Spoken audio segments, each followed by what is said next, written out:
मैं तो हर काम में डीप लर्निंग यूज करूंगा। अरे पागल हो गया है क्या? जीपीयू कहाँ से लाएगा भिखारी? हर चीज में डीप लर्निंग थोड़ी लगती है। मुझे नहीं पता, डीप लर्निंग सुनने में कूल लगता है। क्या आप भी इसकी तरह कंफ्यूज हो और ये नहीं पता कि हम मशीन लर्निंग क्यों पढ़ते हैं? हम जो पहले traditional programming means Python C plus plus करते थे, उससे हम मशीन लर्निंग की तरफ क्यों मूव हो रहे हैं? ऐसा क्या है जो एआई एमएल में फर्क है? और हाँ, मशीन लर्निंग से भी जाके आगे व्हाट्सएप फेसबुक डीप लर्निंग क्यों यूज कर रहे हैं? इस वीडियो में हम बेसिक्स क्लियर करेंगे, सीधा प्रोजेक्ट्स नहीं बनाएंगे। हम पहले बेसिक्स जानेंगे। इस चैनल पे हम स्टार्ट कर रहे हैं मशीन लर्निंग की जर्नी। तो गाइस, जो डायरेक्ट शॉर्ट वीडियो से आए हैं और जिन्हें direct types of machine learning देखना है, तो यहाँ पे मैं टाइम स्पैम दे दूंगा, आप उस पे चले जाएं। हमारी ये मशीन लर्निंग की जर्नी की ये पहली वीडियो है। आज हम 2 to 4 टॉपिक्स क्लियर कर लेंगे और हाँ, हम इस चैनल पे रोज एक मशीन लर्निंग की वीडियो लाएंगे। हम डायरेक्ट प्रोजेक्ट्स नहीं बनाएंगे, हम यहाँ पे बेसिक से स्टार्ट करेंगे। बेसिक पता नहीं, एबीसीडी पता नहीं, हम वर्ड्स बनाने चलेंगे ऐसे ही। ओके, तो हम आज स्टार्ट कर रहे हैं मशीन लर्निंग। तो हम मशीन लर्निंग कर क्यों रहे हैं, सबसे पहले तो ये जानो। आप जब शुरू में ट्रेडिशनल प्रोग्रामिंग करते थे, मैं आपको यहाँ पे मशीन लर्निंग की कोई आपको डेफिनेशन नहीं बताऊंगा कि वो कोई साइंस है, वहां पे स्टैट्स है। और हाँ, सबसे पहली बात, काफी लोग ये सोचते हैं मशीन लर्निंग स्टैट्स पे बेस्ड है। नहीं, मशीन लर्निंग में हम स्टैट्स के टूल यूज करते हैं, वो स्टैट्स पे बेस्ड नहीं है, हम उसकी चीजें यूज करते हैं। अच्छा, हम ट्रेडिशनल प्रोग्रामिंग से मशीन लर्निंग पे क्यों आए? हम ट्रेडिशनल प्रोग्रामिंग से इसलिए आए, फॉर एग्जाम्पल मेरे पास डॉग और कैट है। मैंने अब मुझे क्या करना पड़ेगा traditional programming like C plus plus में? मैं इफ एल्स की कंडीशंस लगाऊंगा और फिर उसमें हर एक इफ में कि अगर इसकी जो पूंछ है वो सीधी है तो ये कैट हुई, मुड़ी है तो डॉग हुई। और भी मुझे काफी सारे ऐसा भी तो हो सकता है कई बार कैट की पूंछ मुड़ गई, हो सकती है एनी पॉसिबिलिटी, या डॉग की breed if I want to see. So यहाँ पे हमारी मशीन लर्निंग आएगी, क्योंकि हम वहां पे कोड नहीं देते, हम वहां पे डायरेक्ट आउटपुट देते। जैसे आप और मैं, हम जब सड़क पे निकले, हमारे पेरेंट्स ने हमें दिखाया कि ये डॉग है, ये कैट है, हमें कोई इफ एल्स की कंडीशन स्टोर करने के बाद तो नहीं निकले ना। हमने जब जैसे ह्यूमन ट्रेन होता है ना, ऐसे ही मशीन लर्निंग ट्रेन होती है डायरेक्ट डेटा से। अच्छा, तो हम डीप लर्निंग पे क्यों गए? डीप लर्निंग अभी हम क्लियर करते हैं। सबसे पहले मशीन लर्निंग देखो। तो सबसे पहले तो गाइज आप एक ये बनाओ, ये डायग्राम आपने हर जगह देखा होगा कि ये एआई है एंड देन एमएल है, देन उसके अंदर डीएल है, means artificial intelligence, machine learning, deep learning. आप एक तरीके से हम यहाँ समझ सकते हैं machine learning and deep learning are the subset of AI. Okay, तो हम एआई से एमएल पे गए, एमएल से हम डीप लर्निंग पे गए। अच्छा, हम एआई से एमएल पे क्यों गए? सबसे पहले तो जानो एआई, एआई की जो हमारी फर्स्ट वेव आई थी वो कब आई थी? एआई की जो हमारी फर्स्ट वेव आई थी वो आई थी सिंबॉलिक एआई, जिसमें क्या होता था, हम किसी एक्सपर्ट सिस्टम को बिठा देते थे। एक्सपर्ट सिस्टम को मैंने बिठा दिया, जैसे फॉर एग्जांपल आप चेस का गेम ले लो, उसमें मैंने एक्सपर्ट सिस्टम को बिठाया और उससे सारी की सारी उसकी नॉलेज लेके चेस ऐप में डाल दी। तो स्मॉल में तो मैं एआई यूज कर लेता था, इसके अंदर भी मैं क्या करता था, इफ एल्स की कंडीशंस राइट कर देता था, राइट लॉजिक कर देता था। और यहाँ पे भी मैं क्या कर देता था, इफ एल्स की कंडीशंस लगा देता था। जैसे हमारा लंग कैंसर का डिटेक्शन भी हो गया। पर मशीन लर्निंग और डीप लर्निंग में हम इसलिए मूव करें, यहां भी मैंने इफ एल्स की कंडीशंस लगाई, बट ये हमारा ओनली फॉर जिसमें आप कर सकते हो, जिसमें आप सिंबॉलिक एआई में फर्स्ट वेव जब इसकी आई थी, तो हमारे यहाँ पे जब कोई एक्सपर्ट सिस्टम हमने बिठा दिया, पर हो सकता है कोई उससे भी एडवांस आके उसे फेल कर दे, एक्सपर्ट को ही फेल कर दे, तो हमारा वो ट्रेन तो नहीं हुआ ना, हमने जस्ट उसे लॉजिक दे रखा है। तो हमारा ये पूरा प्रॉपरली फॉर स्मॉल एप्स के लिए तो फाइन है, बट हैवी एप्स के लिए फाइन नहीं है। जैसे अगर मेरे पास कोई फजी लॉजिक आ गया, जैसे कि डॉग की ब्रीड, तो उस केस में मैं एमएल यूज करूंगा और अंदर उसकी और डिटेल्स जानने के लिए मैं डीप लर्निंग यूज करूंगा। अभी आ रहे हैं। अब ये समझ आया कि हम एआई से एमएल पे क्यों आए? हम एआई से एमएल पे आए हैं फॉर द फजी लॉजिक। ठीक है, अब एमएल ने हमें ऐसा क्या दिया? सबसे पहले एमएल की द बेस्ट थिंग इज हमें यहाँ पे कोई भी रूल बेस्ड प्रोग्रामिंग नहीं मिलती। मींस हमारे यहाँ जो भी होगा मतलब एक तरीके से नो एक्सप्लिसिट प्रोग्रामिंग। ओके, ठीक है, यहाँ पे हम क्या करेंगे, हम यहाँ पे इसको पैटर्न्स देंगे। जैसे ये अपने आप हमने इसे डेटास दे दिए, हमने इसे बहुत सारे डेटास दे दिए, जिसमें जैसे कि डॉग की इमेज थी, तो इसने उसका पैटर्न रिकॉग्नाइज किया कि ये डॉग है, ये मैंने फोटोज डाल दी कि ये डॉग है, ये कैट है। तो ये अपने आप पैटर्न से अंडरस्टैंड करेगा कि ये डॉग है, ये कैट है। ठीक है, तो इसने अपने आप क्या किया, इसे ऑटोमेटिकली क्लासिफाई कर लिया, सेम जैसे कि ह्यूमन ट्रेन होता है। बट मशीन लर्निंग कोई स्टैटिस्टिक्स नहीं है, ये ध्यान रखना। अच्छा, फिर हम डीप लर्निंग पे क्यों गए? अच्छा, हम डीप लर्निंग एक तरीके से यही समझ लो, डीप लर्निंग मशीन लर्निंग ही है। Deep learning is machine learning, but it is inspired by biology. क्यों? काफी जने क्यों कहते हैं कि डीप लर्निंग बायोलॉजी है? काफी आपने देखा होगा, सब बोलते हैं कि जो हमारी, अब आपको ये तो समझ आया ना कि हम एआई से एमएल पे क्यों गए? क्योंकि अगर हमारे पास फजी लॉजिक आ गया, जैसे कोई कंफ्यूजन आ गई, जो हमारा वो एक्सपर्ट सिस्टम भी कहीं पर फेल हो गया, क्योंकि एक तरीके से इसमें भी मैंने इफ एल्स की कंडीशंस लिखी थी। तो जब ये चीज फेल हो गई, डायरेक्ट आउटपुट देके, मींस इसने क्या करे, इसने फाइंड करे इसने फाइंड करे पैटर्न्स, इसने फाइंड क्या करे पैटर्न्स, और उस पैटर्न से रिकॉग्नाइज किया this is dog, this is cat, this is human, या दिस इज फ्लावर, या फ्लावर की भी कौन सा वो है, ठीक है। ये हमारा हो गया मशीन लर्निंग। तो हम मशीन लर्निंग से डीप लर्निंग की तरफ क्यों आए?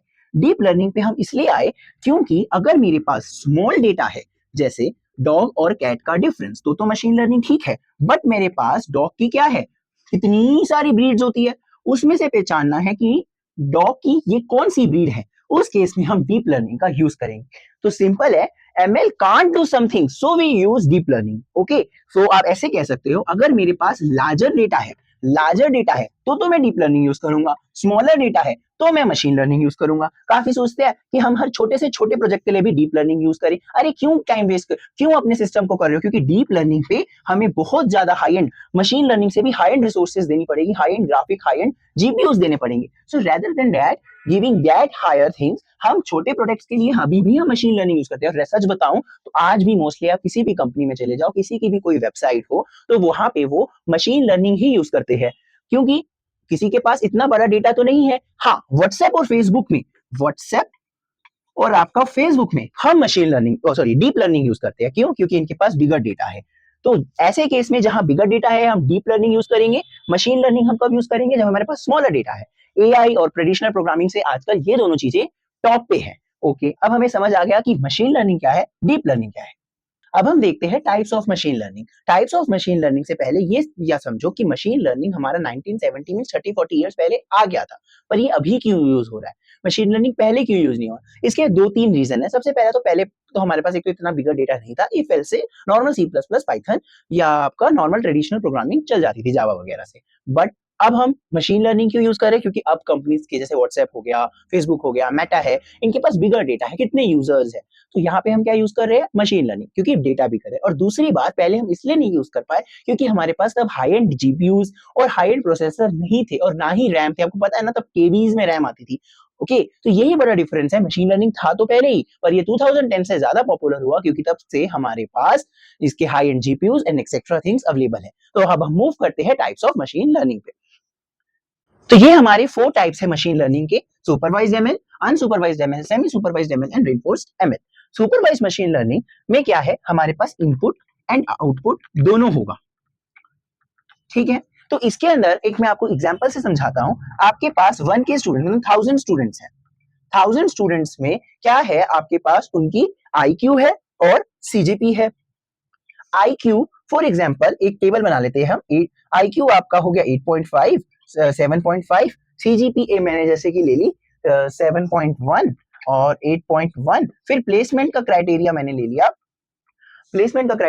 लिया, कि 8.5171 पे हमारी यस है। बट जैसे ही हमारी 6.2 सीजीपी हुई, ये नो हो गया। और आईक्यू भी अगर मेरा जैसे यहाँ 5.5, तो अब क्या हुआ? ये मैंने क्या करूंगा, मैं ये सारा का सारा डेटा डायरेक्ट मशीन लर्निंग को दूंगा।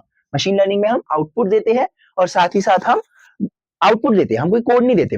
तो हमने जैसे ही मशीन लर्निंग को ये डेटा दिया, तो जब मैं कोई नेक्स्ट प्रिडिक्शन कराऊंगा, मतलब जब मैं नेक्स्ट उसे इनपुट आउटपुट दूंगा, तो वो मुझे बता देगा कि प्लेसमेंट होगा या नहीं होगा। तो आप कह सकते हो यहाँ आईक्यू सीजीपीए हो गया इनपुट और प्लेसमेंट आपका हो गया आउटपुट। अब हम आ जाते हैं अनसुपरवाइज्ड मशीन लर्निंग, जिसके अंदर उसके अपने बहुत सारे टाइप्स हैं। ये हमारे अनसुपरवाइज्ड मशीन लर्निंग के भी अंदर उसके क्या है? टाइप्स है। सबसे पहला है हमारा क्लस्टरिंग, जिसमें हम क्या करते हैं? ग्रुप करते हैं, ग्रुप बना देते हैं। फॉर एग्जांपल मेरे पास स्टूडेंट्स है, जैसे कि स्टूडेंट्स हैं, मैंने उसमें ग्रुप बना दिए। जैसे आपके स्कूल में भी पहले ग्रुप होते होंगे कि ये ग्रीन हाउस, येलो हाउस, हर स्कूल में टैगोर हाउस, अलग अलग ग्रुप होते थे। ऐसे मैंने जब ग्रुप में मैं किसी चीज को कैटेगराइज कर दूं ग्रुप में, तो ऐसे समझ लो वो हो गया आपका क्लस्टरिंग। हाँ, एक तो सच अनसुपरवाइज में हमारे पास ओनली इनपुट होगा।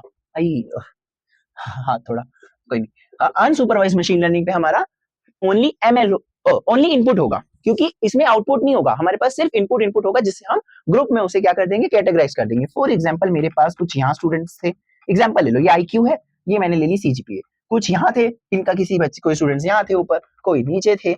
अब मैंने यहाँ पे क्या किया? इन स्टूडेंट्स के ग्रुप बना दिए। ये क्या बना दिए मैंने? इनके ग्रुप बना दिए। ये एक पावरफुल टेक्निक है जब हमें to do of lot of work. अब हम आते हैं डायमेंशनलिटी रिडक्शन पे। इसमें क्या होता है, हमारे पास 2 कॉलम्स होते हैं जिसे हम कंबाइन कर देते हैं। जैसे मैंने कह दिया, जैसे 2 कॉलम्स कंबाइन करके मेरे पास एक आउटपुट आ जाए। फॉर एग्जांपल आपके पास घर है, उसके अंदर क्या होंगे, आपके पास नंबर ऑफ रूम्स होंगे, आपके पास नंबर ऑफ वॉशरूम्स है, आपके पास इनके क्या है, इनपुट है। और आपको अगर क्या बताना है कि घर कितना बड़ा है, तो आप क्या करोगे, इसका स्क्वायर यार्ड, इसका स्क्वायर यार्ड को ऐड कर दोगे और आपके पास जो आएगा उतना आपका स्क्वायर फीट एरिया उतना बड़ा है। अब हम आते हैं एनोमली डिटेक्शन। इसमें हमारा क्या होता है, हम रेयर और अनयूजुअल ऑब्जर्वेशन देखते हैं। जैसे रेयर कोई चीज हो गई या अनयूजुअल कोई चीज हो गई। जैसे मेरे पास पहले जो पैटर्न्स आ रहे थे वो ऐसे आ रहे थे, फिर एकदम से कोई रेयर या कोई सस्पिशियस चीज हो गई, पैटर्न कुछ ऐसा आया। तो यहाँ पे क्या, किसकी कहाँ यूज होगा, इसका अप्रोच को यूज होगी, इसकी एप्लीकेशन होगी, जैसे कि फ्रॉड डिटेक्शन में या साइबर सिक्योरिटी हो गया, ये वहां यूज होता है। मतलब जब मेरे पास रेयर और अनयूजुअल ऑब्जर्वेशन होगी, तो मैं एक अनलेबल्ड डेटा में, तो मैं वहां पे उसके पैटर्न्स रिकॉग्नाइज करके बताऊंगा कि यहाँ पे एनोमली डिटेक्शन हुआ है अनसुपरवाइज्ड मशीन लर्निंग का। ये नॉर्मल पैटर्न से बिल्कुल क्या होगा, डिफरेंट होगा। अब हम आते हैं एसोसिएशन रूल लर्निंग पे। इसके अंदर क्या होगा, हम एक तरीके से क्या करेंगे, अनरिलेटेड प्रोडक्ट्स को एक साथ रखने की कोशिश करेंगे। जैसे एक केस भी हुआ था, क्या हुआ था, एक बेबी डायपर के साथ ये कहीं वॉलमार्ट या कहीं पे हुआ था बाहर यूएसए वगैरह में, कि वॉलमार्ट के साथ उन्होंने जब वॉलमार्ट में या कहीं बेबी डायपर के साथ उन्होंने जब बियर रखी तो उनकी सेल इंक्रीज हो गई। पहले ये अलग अलग सेक्शन पे थे तो उनकी सेल इतनी इंक्रीज नहीं थी, बट हम उनकी सेल इंक्रीज हो गई। एक तरीके से मैं कह सकता हूँ अनरिलेटेड प्रोडक्ट्स को जब मैंने एक साथ में रख दिया, अनरिलेटेड प्रोडक्ट्स को कंबाइन कर दिया, तो वो क्या हो गई, एसोसिएशन रूल लर्निंग हो गई। तो जैसे इफ और देन मींस, ये इफ है तो दूसरा देन है, उनके बिल्ड में इसकी वजह से बहुत ज्यादा कोरिलेशन हुआ था। अब हम अनसुपरवाइज्ड मशीन लर्निंग के 4 टाइप्स क्लियर कर चुके हैं। तो अब हम आते हैं सेमी सुपरवाइज्ड मशीन लर्निंग पे। सेमी सुपरवाइज्ड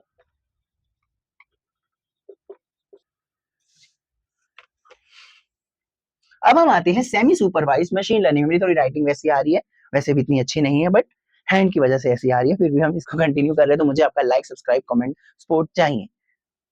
तो हमारा जो सेमी सुपरवाइज मशीन लर्निंग है, फॉर एग्जांपल आपने गूगल से कुछ फोटो आपने डाउनलोड करी और आपको आगे उसकी क्या करनी है, आगे आपको उसकी लेबलिंग करनी है कि ये इस कैटेगरी की, ऐसे मान लो आपको कुछ लेबलिंग करनी है। आपने गूगल से आपने क्या किया, गूगल से फोटोज डाउनलोड करी, देन आपको उसकी लेबलिंग करनी है। तो आपने जब उसकी लेबलिंग की तो ये डिफिकल्ट हुआ। क्यों डिफिकल्ट हुआ, आपको उसकी हर एक चीज को बैठ के, हर एक पैटर्न को बैठ के ह्यूमन को खुद रिकॉग्नाइज करना पड़ेगा उस इमेज का। तो ऐसा ना करना पड़े, मैं मेन पैटर्न को रिकॉग्नाइज कर दूं, तो मैं उसे मेन पैटर्न को रिकॉग्नाइज कर दूं और ये बाकी काम खुद कर ले, वो कौन करता है, semi supervised machine learning. Means no need to label whole the pattern, some pattern label कर दिए तो अदर क्या हो जाएंगे, ऑटोमेटिकली लेबल। अब हम आते हैं रेनफोर्स मशीन लर्निंग में, जिसके पास ना ही कोई इनपुट है ना ही कोई आउटपुट है। यहाँ पे मेरा क्या होता है, जैसे आप ह्यूमंस हो, जैसे ह्यूमन ट्रेन होता है ना, यहाँ पे सेम ऐसा केस है। आप बाहर गए, आपने देखा कि ये क्या है, कौन सा एनिमल है, आपके पेरेंट्स या एक्सेट्रा आपके किसी के द्वारा आपको बताया गया, this is a cat, this is a dog, this is a lizard, this is a ant. ऐसे ही यहाँ पे होता है, इसके पास ना ही इनपुट है ना ही आउटपुट है। आपको पहले कंडीशंस तो नहीं दे दी गई ना कि किसी की पूंछ मुड़ी है तो वो डॉग है, बहुत छोटी सी आपको कोई चीज दिखे तो वो आपकी एंट हो गई। तो ऐसा नहीं है, यहाँ पे भी जैसे आप ह्यूमंस हो ना, जैसे आपको ट्रेन किया गया, ऐसे ही रेनफोर्स मशीन लर्निंग पे ये इसने डायरेक्ट जाके देखा। जैसे फायर और मैं वाटर का केस लूं, ये फायर के पास गया तो इसका पैटर्न मैच नहीं हुआ, ये वाटर के पास चला गया। तो ये भी ऑटोमेटिकली लर्न करता है विदाउट इनपुट एंड आउटपुट। यहाँ इसके कुछ स्टेप्स है, उसका मैं यहाँ पे कुछ स्क्रीनशॉट लगा दूंगा, वो आप देख लेना। जैसे ये ऑब्जर्व करेगा, फिर सिलेक्ट करेगा एक्शन को पॉलिसी के द्वारा, फिर उसको रिवॉर्ड और पेनल्टी देगा। जैसे सिलेक्ट करा सबसे पहले, फॉर एग्जाम्पल ये गया, आपका एक्शन लिया इसने फायर के पास जाने का, और इसने फिर सिलेक्ट किया कि फायर के पास गया तो मैंने इसे रिवॉर्ड, जैसे आप डॉग है, आपने डॉग को बॉल लाने को कहा और वो बॉल आपकी बॉल लेके आया आपके पास, तो आपने उसे चॉकलेट दी, तो वो समझ गया अगर मैं डॉग बार बार चॉकलेट आपको लाके देगा तो वो क्या होगा, मुझे यहाँ पे ट्रीट मिलेगी, मीन उसे वहां पे उसे रिवॉर्ड मिलेगा। और जैसे अगर वो कुछ गलत चीज ले आता है तो आप उसे कहते हो नहीं, अब उसे थोड़ा डांटते हो तो वो समझ जाता है कि ये चीज नहीं करनी। ऐसे ही यहाँ पे ये अगर फायर के पास गया तो मैंने इसे पेनल्टी दी, मतलब कहा कि ये गलत है, और अगर ये वाटर के पास गया तो मैंने इसे रिवॉर्ड दिया। तो इसके यहाँ पे कुछ स्टेप्स है। ओके, फिर ये अपनी, जैसे अब इसको यहाँ पे रिवॉर्ड मिला है तो ये फायर के पास कभी नहीं जाएगा, अपनी पॉलिसी को क्या कर लेगा, अपडेट कर लेगा। यहाँ कुछ स्टेप्स होंगे, मैं लगा दूंगा। तो ये सारे हमारे टाइप्स थे मशीन लर्निंग के। थैंक यू गाइज, आपने वीडियो देखी। ऐसे ही ये हमारी मशीन लर्निंग की पहली वीडियो, जिसे हमने 15 मिनट्स तक फिनिश कर लिया होगा। ऐसे ही आगे हम मशीन लर्निंग के प्रोजेक्ट्स तक पढ़ेंगे, बस मुझे आपका सपोर्ट, लाइक, कमेंट चाहिए। Thank you guys for watching.